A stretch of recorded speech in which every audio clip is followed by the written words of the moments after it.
We're back, ladies and gentlemen, for a pretty damn hype matchup. LDLC versus K1ck, a rematch. I think so. A bit of deja vu. Yeah. Rematch of the 2020 spring. And honestly, a tale of two teams. You'd swear that LDLC, being the reigning champions, would come in looking fantastic, but they've been struggling right now. Yeah, and on their current trajectory, they're looking like they're going to bomb out of groups, which, considering they're the reigning champions, this would be like FPX not making worlds. That might also happen too. We'll have to wait and see how that regional gauntlet goes. We're on the pick and ban, but looking at, you know, kind of like LDLC before we kind of jump straight into the draft and into that, they seem to have a lot of issues just making what they pick gel to what they want to do. We saw Bando yesterday, 0 and 6, 0 and 7, I almost think, on the Lilia top. They're trying out a lot of things, but I feel like it's just not sticking. No, I think ultimately we saw a strong early game from TynX, but it didn't carry through. And my concern here is that despite TynX being a really strong player, he's had a ton of hype. In spring, people were saying this is the next LEC jungler. You're going up against Shlatan, who has been massive for K1ck. And I'd say even more so than TynX, he is super aggressive in the early game. And not even that, even if you do subdue Shlatan, you get him under wraps. Aibo has just been insane so far this tournament. Aibo yesterday was just such a monster on the Camille versus Samsung Morningstar. They lost an Elder Dragon fight, which I was incredibly hyped to see the steal, but then Aibo just went, okay, cool, everyone on my back, we're going in for this team fight, and that's the end of it. He found the K1ck, he found everybody, the Nidalee, he was just on such form, and that's what makes K1ck, I honestly feel like K1ck, they're top contenders for, I would say, finals at the bare minimum. Yep, and I think when we talk about expectations for the region, the only way Ultra League can improve in their spring performance is by getting a win. Yep, they've always been so close as well. Not even just a spring performance. Historically, Ultra League have just waited and waited for that one win. They got their third seed, thoroughly deserved. They've been consistent throughout all of EU Masters since the birth of it in 2018. They're so close, and the only way K1ck can go any further is by winning.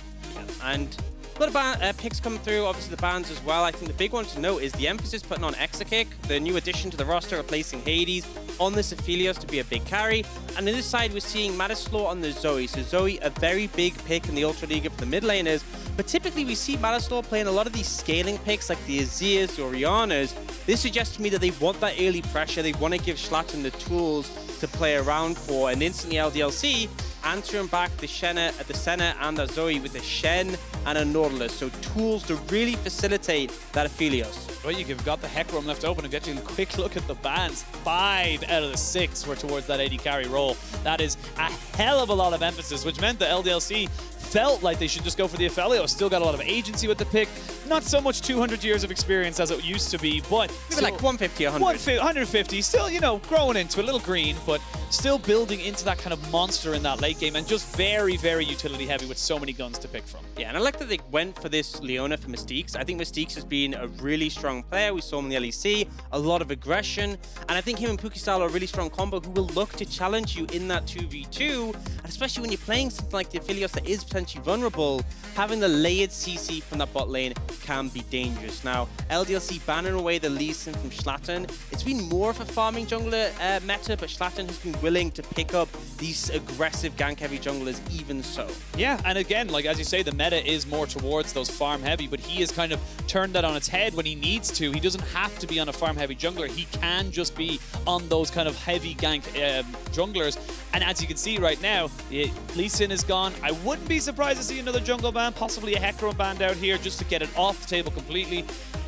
I'm curious to see how LDLC take this, because right now, they need a win. There is no if, buts, or maybe. You go into week 2 with a 0-3, it's dire straits for you, my friend. It's really bad. It is honestly so rough. Coming in, not just from such a strong region, the LFL historically has been an extremely good performer, and on the back of their multiple wins now, we expected them to have success, but to be the reigning champions with a very similar roster, it would sting extremely hard. Now, fancy toying with the option of a Jarvan here. This would still lead into this style from Shlatan when they have the early aggression, but I think they might hold off for now on the jungle pick and instead pick something for Aibo that he feels confident on. I do want to know one thing. TynX has been huge on the Hecarim. He's already got the Ghost Summoner ready. Yeah, it's there. It's ready to go. He's feeling it right now if he wants to go for it. And you've got what I call, like, you know, like a... It's not quite a submarine. What would it be with the Shen coming on top of the rampaging pony? Feel like riding a horse. Oh my god, I just... over my head and far away, he just comes charging into battle, riding him into battle. Excuse my ignorance on that one. Just missed out on the perfect one. But LeBlanc picked up here. I like this from the side of LDLC. Giving Vétheo a little bit of agency, something that he can find flanks on, something he can find advantages himself on. And I think a critical thing is that TynX is a really strong jungler, but no jungler functions alone. Vétheo is often a big factor. Him having aggression, and not just that, challenging the mid lane matchup, willing to say, I will play LeBlanc into Zoe and provide pressure, is what leads TynX to success. So I like this pick for him. It means they can play aggressive mid jungle, lean into bot lane to set up Exakick to carry. Now, we are looking towards Shlatan for his final pick for the team. I'm gonna go for the Kindred. Oh, okay. Like this one here. Just keep everyone kind of safe, stay from the burst of a Hecarim LeBlanc coming in on top of your face. It can be abused, but I want to see how the jungle matchup works out. We saw TynX yesterday. He is putting a huge amount of emphasis on this Hecarim. There's clearly a reason they believe this to be a very, very strong pick.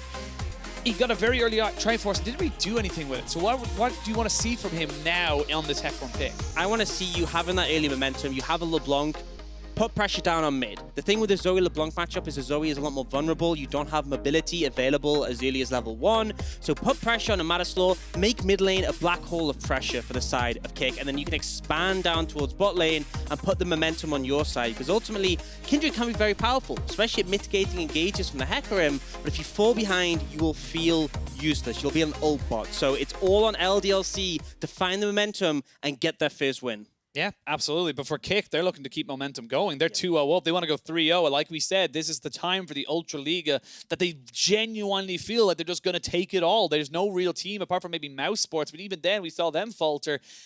I feel like this should be just a pretty standard kind of setup for them. And we are on to the Rift. You can see already LDLC feeling confident that they want to go for that early level 1 engage. But a standard fan out from K1ck right now means they shouldn't be caught out by any shenanigans. Yeah, we've seen a lot of these early level 1 plays, and honestly, I'm a huge fan of all of them in every variation. Back in the day, we'd call these cheese, but I think you take any advantage you can get, especially if you can track the enemy team's tendency, work out where they like to stack. They have a sneaky suspicion they know where Puki style potentially could be, but he does walk back away, and they eventually say, okay, we tried, we didn't find anything, let's just go for that reset. For LDLC, it's got to feel pretty bad right now as an LFL representative. You're looking at your two other sister teams, or cousin teams, I suppose, from the LFL. They're high flying. They're doing fantastic. And you're there sitting there on 0-2, yet to get a win. It's got to feel bad. And it's not just 0-2, but it's 0-2 when your this game is against K1ck, the first seed from the Ultra Liga, who challenged you in the finals. And it just, what happened to the European Master Champions? Because they lost one player, and I would say in some teams an AD carry can make a big difference, but I didn't think Hades, despite what we offered, would make this drastic a difference, because Exakick has been good. In the play-ins, he was good. And it just feels like they've lost that momentum when they came into the group stages, and they've really been struggling. And I think the one I really want to highlight is Bando. He has not had the best tournament so far. He's up against Ivo. We highlighted how much pressure he can apply, but on the Shen here, you could really be facilitated for your team, and this is his chance to show up. We see a cheeky little red invade there from Shlatan, already being aggressive, like you mentioned, trying to make sure you can put this pony behind. And overall, I feel like TynX is going to be relatively happy with just taking his topside jungle, still hit level 3 on the top side as well. And overall, not going to feel too bad about it, but it's all about those early engages, where they can find the advantages in these early lane phases. Well, I just like that Shlatan is looking to challenge on this Kindred. He wants to be able to find the 1v1 against TynX because it is pretty favorable. The skirmishing is good from the Hecarim, but in a 1v1 scenario, it's unlikely the Hecarim will be able to 100-0 you, whereas the Kindred has that extended damage. See, hook landing, Xenoblade to go in, so go into the turret. Ignite goes down, maybe forcing a flash here. Good trigger discipline there from Mystiques, knowing he wasn't going to quite go down just yet. But a great trade for the LDLC bot lane. Yeah, and a bit of a mistake for Mystiques, because he went in under tower, took a tower hit, and then the reason they turned that round was because not only did YellOwStaR still have a CC, but also the aftershock was down for Leona. You really play around that cooldown on these melee champions to find the engage. Now, TynX is going to be able to take that red buff, but the collapse is starting to come in. Yeah, they do see it. Matislaw does get caught by the chains, though. Flashes forward, gets rooted up. They may be able to take first blood right here, right now. It will be first blood just about for the side of LDLC, but they trade it back, and a mark, more importantly, goes over the side of Shlatan. And that's the sort of thing I'm talking about with Vétheo. He loves to assist TynX in these jungle plays. TynX wanted to answer back. He didn't want to go down a buff in this scenario, and Vétheo was there to challenge Matislaw. Does end up being a 1-for-1. The gold slightly in favor of LDLC because of the first blood, but this stack goes over to Shlatan. And there's a second one as well, so already well on his way to hitting that big Kindred point. 4 stacks is what you're looking for, where you get the biggest power spike for the Kindred with that range and damage. Now, we'll see that replay just starting off. Yeah, just goes for the red buff steal, and you can see here the Matislaw is trying to go for that early rotation, forced to use his own flash to get into range, misses the trouble bubble, and then straight away Matislaw goes down, but a great trade back there for Shlatan. And I like that TynX made the decision at the end to go, I am most likely dead, I will trade my life for Matislaw, which allows Vétheo to snowball. And this matchup in the mid lane is very snowbally. It is a skill matchup. It is a one way if you land your abilities, you're going to come out ahead. We do now see Bando, you're a bit overextended there. Yeah, it might have to flash. Not able to quite get the E-slow there from Shlatan, but now that the information has been given over, you see TynX immediately trying to go for a little bit of a move into this mid lane. They don't think anybody's going to be able to walk into them, so he's going to check for camps, find nothing, and then back away. And I like to see YellOwStaR moving up. This is something he's done a lot for this team, is he's not just stuck to his lane. He actually, so far in the tournament, has a kill participation of 87.5%. So that one kill that happened without him, that's probably going to be one of the few of this game. He is so often there, assisting with the plays, moving around, facilitating his team, and it's what we'd expect from someone of his. I mean, we say veteran status a lot. It's pretty extreme for YellOwStaR. He's a granddad at this stage, and we can see YellOwStaR just sitting in the Dragon Pit trying to avoid any kind of detection as that pink ward does go down. And right now, LDLC, they're feeling pretty confident just to try and escort TynX out of here. No need for Mystiques to really burn anything either, but the Dragon has been started, unintentionally, I must add. And right now, K1ck just seeing what they can go for, moving themselves back, and it's a very tentative game from both sides. Yeah, but overall, I feel like K1ck pretty happy with this situation. Shlatan getting some stacks, putting some aggression down. You haven't really been able to challenge in the bot lane yet, but I think you're comfortable with Shlatan finding an advantage because it's clear that's what they want from this scenario. They want to shut TynX down before he gets to that point, which we saw in some of the previous games where he's hitting that Triforce spike. And if you get a lead on a Hecarim, it really starts to hit. So Dragon is the next port of call for the side of LDLC, and we've seen a trend as well within the EU Masters. Those who get the power of those early Drakes tend to do very, very well in those mid-game skirmishes. So I like seeing this from LDLC, just putting a nice pressure onto K1ck, who right now don't want to fight anyone on the side of LDLC. And especially if you're going to play to that Aphelios, if you're going to play the Exakick, you want the game to go longer. Because Aphelios has had a fair few nerfs, but his late game still does really kick a punch. So you're happy to go for that, especially when you're up against a Senna who doesn't have the DPS to match when he gets to the later stages. So 1 kill apiece, only about a 200 gold lead, and that Ocean Dragon. Cloud going to be the next one, so we get ourselves an Infernal or a Mountain Soul. Matislaw going with Vétheo. Vétheo's dodging everything right now and still takes about half his HP just purely because of the minion wave. And the heal as well. I mean, that's just the unfair thing. You dodge everything, you hit everything, still trade even. Yeah. Just so-y things. Just so-y things. Well, we can see now there's the hook landing down, forcing the flash out there for Puki style, who goes into the Black Mist. Now they can maybe turn this one onto Mystiques. Exakick just taking a lot of damage. The Ignite goes down onto him. He has no flash, but there is the Shen ultimate as well. Mystiques still has flash. He flashes in, gets the taunt, they get the hook back, and YellOwStaR picks himself up a kill. TP coming in, it's Ibo, the man who carried the last game. He's going to look for the execute. He should be able to get it. He will. Flashes in, gets the extra damage. The fear will not be enough to pick up a second, but overall, a 1-for-1 in this bot side. Bando needs to be very, very careful. He does not have the hell bar, and overall, still an even trade. Yeah, super favorable at the start for LDLC, but they overstep in that scenario. You see Puki style getting away, you see him with the shroud down, and still Exakick tries to chase. He sees blood in his eyes, and it's just a big mistake that allows him to turn it down return. Overall, it's a 1-for-1, but consider the fact that LDLC had to stand united. They should be trading up in these scenarios, and you can see it here. This is a good pick, good aggression. Stop there, okay? The flash in, getting stunned, late cleanse. all big mistakes from Exakick that allows them to turn it down in return. If they'd just taken the advantage, they would have been a good spot. And then they commit that stand united. Yes, they get a kill that goes on a YellOwStaR, and Ibo, very few scenarios where he doesn't end up with a kill, but when he snipes you like that, it's pretty much guaranteed. Could have filibust through it. Gets himself a nice little execution kill. And Ibo on this Urgot. Urgot, not known to snowball, but can indeed snowball, become an absolute monster that you just can't take down. And this is something they need to be very, very careful of on the side of LDLC. As K1ck just start to ramp up the pace a little bit. You can see now with Shlatan knowing that key summoners are down, LDLC probably not going to feel comfortable going to check for this Rift Herald. Yeah, Shlatan's just been running away. After that fight, we actually saw him pick up another stack, but it looks like LDLC wanted to put a stop to that. Gonna go for it. Here we go. They're gonna try to maybe go for the steal. There is the Dawning Shadow as it goes up top of it, but Mystiques is dead. TP coming in now, and that's 2 kills. Double kill for Mystiques. This supportal combat is just ripping through the side of LDLC. He will eventually fall, but nom. My boy says thank you very much.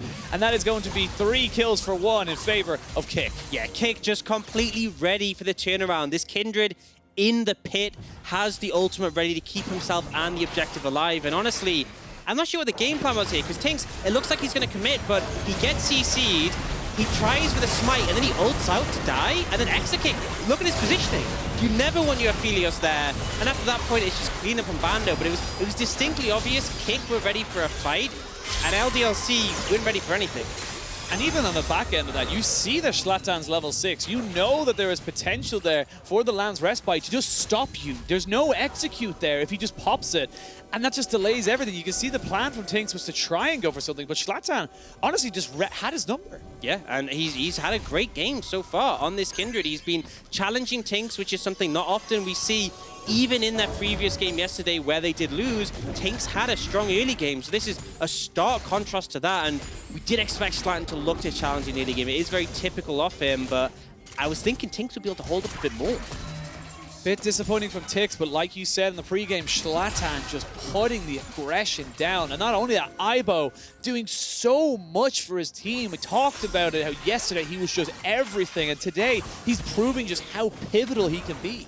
Yeah, and it's the fact that you have a large amount of kill participation on this Urgot. He's showing up, he's TPing in, and he's up against a Shen. You would hope the Shen is able to find more, but it feels like LDLC just a little bit misguided with what they're going for, not super coordinated. It's kind of like, oh, I guess they're doing Herald. I mean, I guess we'll fight them. Whereas K1ck, it seems like they've planned ahead. They expected that. They're ready. You look at the item disparity as well on bot side. Manamune picked up there for the Senna and Puki style versus a pickaxe and some Berserker Greaves for LDLC's, Exakick. It's not pretty. Not going to be winning any pumpkin competitions.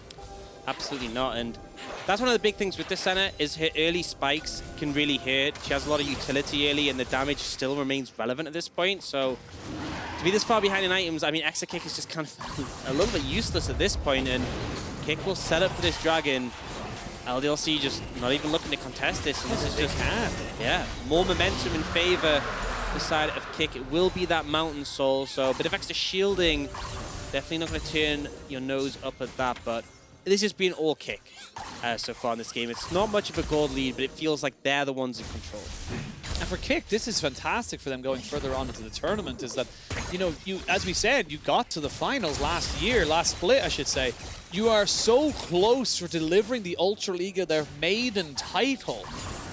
And they always just seem to fall short. Right now, they're just looking clean, looking controlled, and above all, looking good. Yeah, and they legitimately look like a big contender. I think they've looked strong.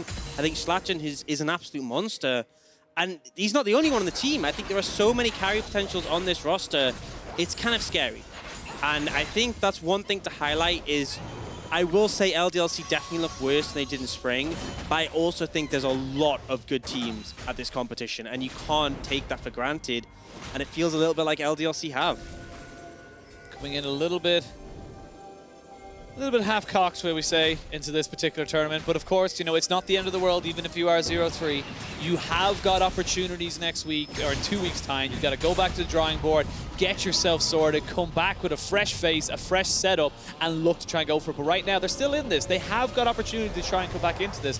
I want to see where you think they should be looking for those opportunities. Well, I think you're very good at making picks. I think you've got good tools for that, a numbers advantage on the back of your Shen, but when he's found alone... He should be fine. He's all right. Just getting himself all the way between the two. But when they know the Kindred is top side, they're going to go straight for that push into the bot lane. They're going to use the Dawning Shadow, try and keep him away. Doesn't actually hit, unfortunately. That Stands United keeps Exakick alive, but barely. Yeah, I mean, it worked, but I was thinking when they're going for that play, I'm like, dive in the air, got this situation 2v1. With ninja tabbies? Yeah, it was a bit hard. It was close, but it works. And I'm being honest, you're 0-2, you're a little bit behind in this game, you go for those plays. You're like, okay, if this doesn't work, we're in a bad spot, but we already are. And it's a confidence play. YellOwStaR, again, driving force for the team. It gets a kill for them, and it nets that first tower. So LDLC not missing a beat and bouncing back. This is what we expected coming in the tournament, but they need more of this. Keep challenging K1ck. Keep looking for those numbers advantage, because I like that despite the fact Bando was pressured there, he backed away and he made use of the ultimate. He was still there to assist the team. And this is the Bando that I wanted to see. Yesterday's Bando just seems a million miles away from what this guy is. Forget it. Burn it from your memory. Burn it out. But this is the kind of it. And again, like you said, it's very, very close. Yeah, and honestly, I know they have the stopwatch, but it's kind of early from YellOwStaR, a little bit delicate. I know he didn't want to get into the ult point, but that was by the wire. That is not something you can say or calculate it, because it was not. But you'll always type it in all chat. Absolutely. Just say like, yeah, we knew it was going to be there all the time. And now with LDLC, they picked up the bot lane turret, they traded for the top lane turret, but they got the edge on the rotation, in my opinion, because they were able to get that first, get the resets in, now move towards this top side of the jungle. Rift Herald is spawning in the next 30 seconds. That's going to be a pretty good objective if they can get it onto themselves. Absolutely. And I feel like this game, with the compositions, is very momentum-based. It's having vision control leads into pick potential on the back of things like the Zoe, the LeBlanc. You have tools to follow up with engage. Whoever is ahead will feel really hard to deal with, but there's always windows to find your way back in. Herald are going to be started here. Looks like K1ck aren't really going to contest this one, but there will come moments where they can try and find a bit of a foothold and look to challenge once again. I think the Dragon in a minute could see some contention there, because both teams at a pretty similar power level overall. I will say a little bit of an edge over to K1ck, just because the Aphelios isn't really doing too much right now, but there is still very much tools to play around.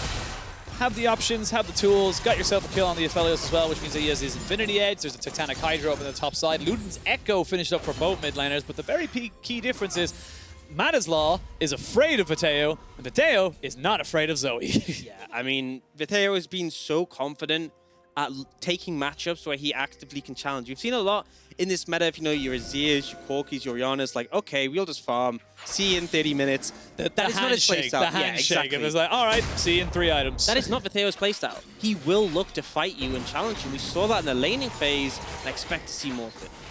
So they're going for this, steal away. Shlatan shall not pick up a mark today. And Dragon up in 15 seconds, and both sides looking to try and go for it. You can see Shen still on that top side here for Bando. Has got teleport, has got Stand United. They're going to drop the sleep. No one really going on top of it. Dawning Shadow does launch. There is the depths as well. They go in with the onslaught of Shadow. That's a good ult as well from the Aphelios. He gets Ibo. That's a lot of your damage down. A Shlatan forced to use the Lamb's Respite. Bando is part of this team. He will not die while that Lamb's Respite is going, but overall, it's a kill in favor of LDLC. The momentum's changing. They've got to act quick, though. 20 seconds for Ibo to spawn, and you just have that teleport. If they want to make a move, it has to be now, or it will turn back into a 5v5. You can see they're starting to get control of this Dragon area. TynX went for the reset for the HP, so Ibo is going to be joining this any second. Ibo will be able to join straight away. He almost got a cheater back off, as these guys have not gained the gold that they just gotten off of Ibo. I don't think LDLC really want to try and fight for this right now. They have got TynX back, but everyone from LDLC is backing you up. Teleport, like you said, jumping off the backside of this river. And now it's it's K1ck who now start off the Dragon. And I just don't think you have the health bars or the ability to try and take this one. Vétheo! 23 HP. He almost had it, but not quite. They do drop the Rift Herald in the mid lane, but Ibo, he's searching for Vétheo, is searching for her. Shlatan might be in a little bit of trouble. Slow does land. And overall, they're just going to back themselves away. The Rift Herald does not take mid. There is a huge wave up in top side. LDLC, they win the battle, but they lose the war. Yeah, it's the longevity. They weren't able to come out ahead. And you look at This Sleepy Trouble Bubble, I like the blocking here, but the Dawning Shadow does so much damage on the back of it. Damn. But this AoE chain is huge. You get the ult coming in, the double taunt from Bando, all that damage really puts things in LDLC's favor. And it starts to look like this is their fight, but you got to look at the health bars on their side. They're not able to kill off the jungler. The health bars are a bit too low, and it's that TP from Aibo that kind of secured KiCk the advantage. It's not massive. It's still ahead in gold for LDLC, but KiCk do get that extra dragon in the pocket.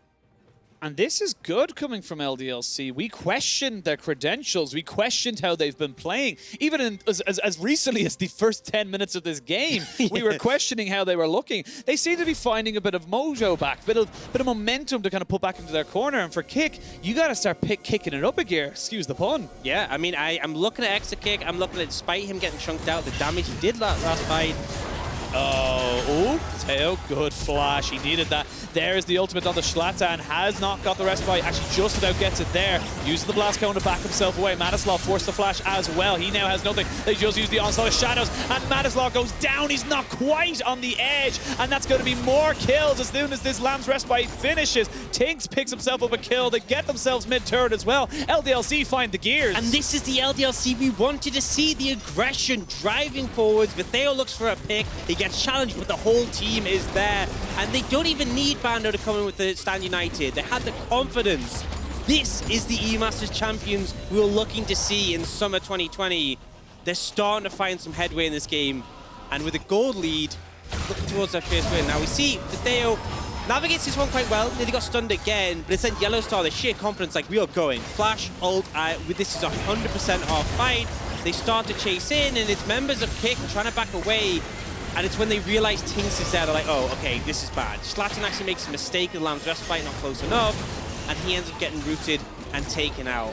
It's just a lot more confidence from LDLC. Driving forwards on the back of one player goes, next goes, next goes. They're looking for these fights. And it seems to be that every time we hype up a team as like clear favorites, looking towards finals, Mouse Sports being another example in one of the other groups, they just seem to kind of either lose a gear or the team they're against gain a gear, and it just seems so much harder for them, and it seems to be the French teams every time just picking it up. Yeah, I mean, I think I came into the E-Masters thinking the French team reigning champions were also looking very strong. And honestly, I wasn't sort of sold in the first couple of days, but we've seen Gamers Origin really come online. We've seen Misfits be dominating, and now this could be LDLC starting things off, but still a game to go. They are just under 3,000 gold in the lead, but TynX has found momentum and he's fishing for Matislaw, but the turret will be enough to ward him off, but it's facilitating Vétheo. And I think Vétheo is a huge factor for the team, but he has been in this game in particular on this LeBlanc. He just goes where he pleases, and he is constantly fishing for opportunities. And I think that's what you need to do on a champion like LeBlanc. You can't just sit back and wait to be handed things. You have to be trying to initiate and find the windows, and he has done so far this game. 2 crit items as well for the Aphelios. Exakick starting to build up that late game prowess, the 200 years that Aphelios can do, or he 1v5s. KiCk need to try and maybe bring themselves back into this, try and kill the momentum. Absolutely. You compare that though to Puki style. Normally the Senna comes out ahead in items. They're cheaper, she goes to mana immune, she goes to lethality. You're down in items compared to an Aphelios. You will never feel relevant if this continues. And ultimately, there's going to be a big target on Exakick's head later. It's really going to be up to KiCk to try and find him, but they don't have quite the best tools. I mean, yes, Zoe can land the Sleepy Trouble Bubble, but he's going to have cleanse, he's going to have blockers. I compare that to LDLC, they have great tools for finding a backline carry. Oh, speaking of finding a carry, not quite the one they want to try and kill, but they can put a fair bit of damage on. 30 seconds until that dragon, unfortunately, not going to be able to get the execute there for Aibo. This is starting to feel, I wouldn't say desperate right now, but they're definitely fishing for those little picks rather than knowing that they are just stronger. Yeah, I think it's one of those scenarios where you're starting to feel a little bit less confident. You're down in gold, down in pressure right now. And LDLC have controlled this area, but KiCk are looking to contest. This could end up being a pretty big team fight. Aibo actually recalling for an item buy, but does have that TP available. KiCk just hunting for some poke in this situation, but Shlatan has found his way in. Aibo is here as well. Full vision given over there with that Scryer's Bloom. Watch TynX. TynX is going for a flank through the jungle. Full flank. They're not going for the Dragon at all. It will go straight over to the Kindred. There is the onslaught of shadows. Now, Matislaw is down. Great ultimate from the Aphelios. And these blinking health bars are only just being kept alive by the Lamb's respite. It's 3 kills. Yes, you got the Dragon, but you lose everything else. LDLC can now turn and burn and maybe go for the Baron. Yeah, Bando going a little bit aggressive, but the Baron is on the cards. They're moving over, and that was exactly what we needed from LDLC. The backline access from TynX was flawless. Walked through the jungle to find the flank, decimated them, and you can see k1ck's game plan. Let's all move together. We have a Lamb's Respite, and that played right into Exakick's ultimate, able to decimate them there. Now, there should be an uncontested Baron. We can see Shlatan running over. Going a little bit slowly, but as more members pile in, it will start to lose HP rapidly, and I don't think Slatan's going to make it. No, I think the spoiler alert, he doesn't make it. Vétheo is playing keep away right now as well. Very good vision control for the side of LDLC. Yes, they lose the Dragon, gain the fight, and gain a huge amount of gold. And you can watch on the top of your screen, TynX finds this beautiful flank angle, comes over the wall, ult onto the 2 carries with all that AoE, and they group up the Lamb's Respite into the Infernum. Moonlight Vigil, and it just decimates them. At that point, the fight is over, done, shut. It's just cleanup for LDLC. And this is what we want to see. It's scary to think at how much we've hyped up k1ck and how good LDLC are looking like right now. They're starting to bring themselves back in, and this is the perfect way to end your week after what was honestly an abysmal start. Yeah, and it's just, the thing is, like, we knew they were capable of this, not just because of their spring performance, but they swept play-ins. They didn't drop a single game there. And it just felt like initially in these groups, they lost that momentum, they weren't able to find it, but this is what we expected. And for what we were talking about as well, it's off the back of YellOwStaR. YellOwStaR with 8 kill participation. We've seen him multiple times. Flash, you know, depth charge, getting on top of these carries, and he really is trying to just force LDLC. He's like, we're not going out in groups, my friends. I've won Masters once, I'm gonna bloody do it again. And it's just looked fantastic from them so far. Now, game is not over for the side of k1ck. We've seen k1ck so far in the Ultraliga and, of course, in the last year, or, you know, pretty much year and a bit. They are a very strong team, and they have come back from worse. They've also been in better situations. So for them, what do you want to see for them? Where do you want to see them go to try and crawl this advantage back? They need to find a scenario where when LDLC engage, they're able to kite back and pick off an isolated target. They have good tools to do that, and also a lot of peel and defensive play on the back of the Senna and that Kindred. Alternatively, they can find a pick, but realistically, I feel like LDLC have the better tools for that. I think it's honestly just play the defensive game. If TynX makes a misengage, if you get a good Lamb's Respite down, that's your opportunity. It looks like if you get a cleanse here, it's a big summoner down. Exakick thought about maybe not doing it and then realized he had to do it pretty quickly. So summoner down. Aibo trying to deal with Bando, but Bando with his happy feet just keeping himself away. Pretty even trade. Honestly, I feel like the Shen should just straight up win this fight. Goes in with the taunt, but there's the Dawning Shadow. They're trying to just keep him interested, and oh, Aibo. The idea was there, but the execution, not so much. And top lane, Vétheo was just pushing in. They got a 1-3-1 going. Yeah, and it's perfect for the composition. They have the Shen to assist from the side lane. LeBlanc is great in his side lane as well. Zoe works in a pinch, but it's not ideal. And you can see Matislaw under pressure. 2 levels down, by the way, in this matchup is not a fun position to be. Opting into the Merc Treads to try and survive. Vétheo has a whole Banshees. And that's the difference as well. Vétheo isn't even playing disrespectfully. There's no Medjais, there's no full death cap rush. It's a Banshees to make sure that even if he does get caught out, he's still okay. And this top lane turret is taking an absolute battering on sub 50 HP. I don't know if they can keep it alive. Maybe with this mid lane, because everyone from side of k1ck is pushing in, but in the end, it still falls. Yeah, and it's bad. It gives a massive gold lead to LDLC. That's a critical thing. They're 8,000 gold ahead now, but k1ck's base is still in some semblance of holding up. They still have those inhibitors. But right now, I'm looking towards that next dragon. k1ck don't need it, okay? They've got 3. 4th would be great, but I don't think you can fight at this point. I think you need to wait for a better window to take your fight. You need LDLC to opt into a poor fight into you, or you need to find them at an unfortunate spot like Baron. Unfortunately, being on blue side, LDLC are very easily able to disengage from the Baron, but poke from someone like Matislaw can be very effective. So, k1ck, I'd hesitate at going towards this dragon. I don't think you need it, but if you get it, It's pretty sweet. And like you said, yes, you have a lot easier time from kiting away from the Baron if you're LDLC. You have an easier time. Oh, the Vétheo on the blank, on the flank, I should say, does force Matislaw. There's TynX again. There's TynX coming in and gets another onslaught of shadows. The Lamb's respite has to come out. Mystiques doesn't hit anyone with the solar flare, and now the fight ensues. No one has yet to die, and Bando, a little bit of no man's land. They're trying to jump straight up. Three-man taunt! He goes down, but what can the rest of LDLC do? It's a 1-for-1 trade, 1-for-2 trade, 2-for-2 trade, and it's all even. Stevens, Matislaw is still here. He flashes. YellOwStaR does not hit the hook. TynX is dead. Aibo tries to get as much as he possibly can. This is the man we said would carry. He gets himself a triple kill. He's hunting for the Quadra and a Mountain Soul to boot. K'K back. K'K just proved me wrong with this huge team fight from 8,000 gold behind. They get the ace. They get a quadra kill for Aibo, and we get a replay of how that happened. Vétheo's engaged a little bit early, and they actually have vision of TynX as a control ward up there. So they see this all coming, and ultimately they kite away. Beautiful Lamb's respite to stop the burst from Vétheo, and at this point they've survived that initial burst. They're feeling confident, so they start to put some damage back in. They start to pick up Bando, a big taunt Shen, but he dies at the back end. Now this bit's fun on the bottom right. Exakick solo killing Puki at the end, but ultimately Aibo's unchecked. He's in the Dragon Pit, he's surrounded by people, he is flourishing, and he just starts to cut them down. And then this flash flip, perfect from Aibo.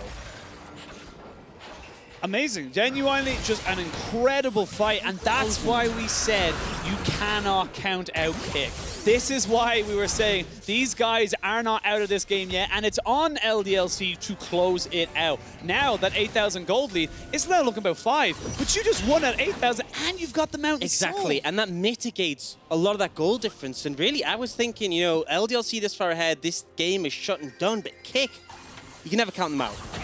And with the Mountain Soul, just in terms of pure stats, it's about 1,000 gold per player, just ensure it pure, like, health shield. It differs, obviously, depending on who you're looking at, but that's pretty much dead even now in this game, and the Baron is up. I know someone who it definitely helps make even tankier is Aibo, who got through that fight on challenge, has the healing from Conqueror and the Death Stance. He's going to feel pretty invincible. Unless LDLC can pin him down and just go to town on him, it's going to be hard to deal with him. Aibo hasn't looked amazing so far in this game. Look at his health. Yeah, he was in the tower. He literally lost nothing. Hasn't looked amazing at the start of this game, but as slowly as it went on, we talked about it in the pregame, he is the guy that will just put K'K on his back and say, no, no, no, no, no, no, no. We're winning EU Masters. I'm sick of losing EU Masters. He's been on so many, he's been so close. Aibo himself has been so close so many times that the Ultra League just need him to kind of go for it. And honestly, it's a fantastic game from him so far, but it is not over yet. You still have a 3.5 item, if you're counting the boots, on the LeBlanc. Death Cap, Ludens, Banshees. You've got 3 items. Death Stance finished up for Exakick. They are big, big carries. You need a good fight, and you need to find them again if you want to really come back into this for K'K. Absolutely the case, and right now LDLC, they're starting this Baron. They want K'K to come into them.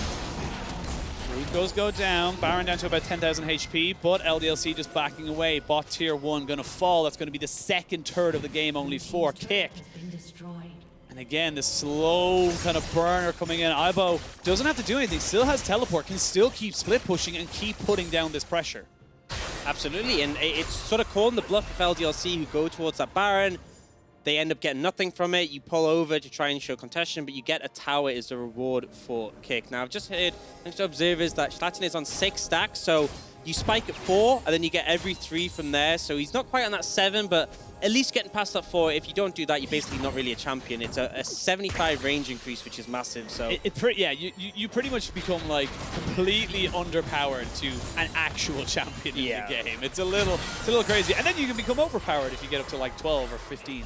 It's kind of a weird scaling setup, unfortunately, for the Kindred. But so it hasn't snowballed super hard, but it's still relevant, and I think the ult is the big thing. I think that's what really stops TynX in this tracks. Potentially stops Vétheo as well.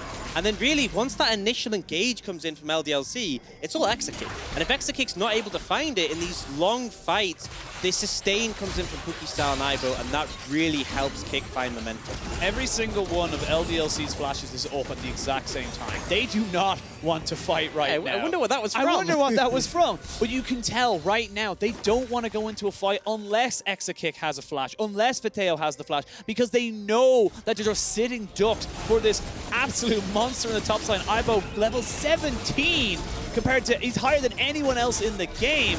But the Baron is getting absolutely shredded. Vétheo jumping onto Shlatan. Shlatan goes, Shlatan steals it! And he drops down the Lance Respite to keep himself alive. Now the fight ensues. Donning Shadow hits on the 3, but there's some pretty big health bars on the side of LDLC. They'll get the GA out of Aibo. Can they get anyone else? Mystiques will fall. Aibo almost surely to follow. And that is going to be 2 kills. But the Baron, importantly, goes to K1ck. They need to get away though now. They lost those 2 members. Ultimately, they got the Baron, but they committed a bit hard to the fight, and you saw that a lot of the members, particularly Matislaw and Puki style, were separated, unable to really get in on that one. Definitely a big steal coming out from Shlatan, huge from him, but LDLC managed to get away with the fight on this one. If you look, in 47 seconds, the Elders won. We'll have a look at this one. Shlatan dashes over, taunted, but the smite can still come through. And then this is where it gets messy, because the Lam's spike comes down, but Puki style and Matislaw, they're just trying to hit over the wall, and they're threatened by Vétheo, so they can't really do much. And it means that Aibo, as strong as he is against 4 members, this is what I was talking about, they'll all just punching bag him. And Exakick has enough damage to cut him down, even through the GA. LDLC come out ahead, but it's 20 seconds on the Elder Dragon. Aibo's not even up yet. He will be up, has no teleport. He needs to just get his boots on and scurry his way back into this jungle. But great vision control set up here by LDLC. You can see just dotting around, making sure they cover all entrances. No one's getting in without them knowing it. No one's going to sneeze without them knowing it. Curse of the Black Mist has been used by Puki style just to try and mitigate some of that, you know, easy kind of vision. But Mystiques has been caught. Will not engage fully. The Dragon down to about 3,000 HP, down to 2,000. Shlatan does not do it again. Now the Elder Drake is in LDLC's favor, and they will just execute Mystiques as the fight ensues. Exakick and Aibo, but Aibo hasn't got the damage and he falls. There's nothing left for K1ck. It's all LDLC, and they have potentially saved themselves in this group. They will not go down 0-3. They will go to 1-2, and this group got a hell of a lot more interesting. Yeah, Shlatan could not do it again, went for the steal, but TynX delivers when it matters most. We were looking at a 0-3 week 1 for LDLC, but they managed to find the fight there, and they managed to find the game. It was close, it was a nail-biter, but they came through in the end. LDLC for the LFL, proving that they are still the reigning champions, proving that they still have it in the tank. And that is exactly what you want to be doing as you come into the second week. Fantastic win for the LDLC. Especially against K1ck. Again, they beat them out. The rematch, LDLC winners again. Is K1ck still top of the group? Yes, but they lost against LDLC again. And that is going to hurt, because at the end of the day, if LDLC make it out of groups, you could be facing them down again later in the competition. And it's almost like a mental block at this point. It is. It can get to that point. Now for K1ck, there was a lot of good in that game. They came back into it. They had Shlatan, like we highlighted, and Aibo popping off, but they just weren't able to crawl back that big deficit that they put themselves into. And we'll talk about it a little bit more in depth after the break. But ladies and gentlemen, LDLC take the win. And we'll talk about it a little bit more right after this.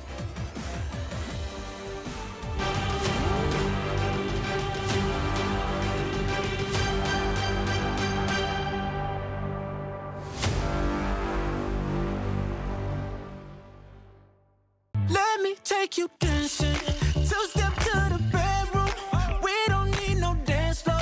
Let me see your best move. Anything could happen.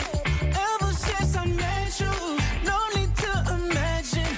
Baby, all I'm asking is let me take you dancing. Like that, that, that, that, that.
Welcome back, ladies and gentlemen, and LDLC live. Not quite out of this one just yet, and they end a week on a positive, which still has a lot of negatives in it. And I think the big thing, though, is this is against K1ck. Yes. If you're going to win a game that sets a story and says, we are here, we are ready to try and contest this, beating K1ck is a statement. The only team able to do so in their group.